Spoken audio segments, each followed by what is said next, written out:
ጌታዬ ኢየሱስ ክርስቶስ ሆይ ስላስቆጣኸውና ስላሳዘንኩ በፊትህም ክፋት ስለሰራው በአርያህና በአምሳሌ የፈጠርከውን ነፍሴንና ሥጋዬን ትእዛዝህን በማፍረስ ስላረከስኩ ምንም ደግ ሥራም ስለሌለኝ ወደ ረከሰችው ቤቴ ትገባ ዘንድ አይገባኝም።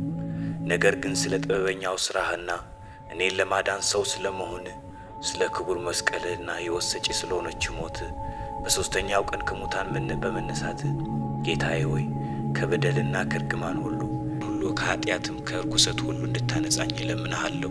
ቅዱስ ምስጢርህን ስቀበል እንደ ምሕረትህ ብዛት ማረኝ፣ ይቅር በለኝ እንጂ ለወቀሳና ለኩነኔ አይሁንብኝ።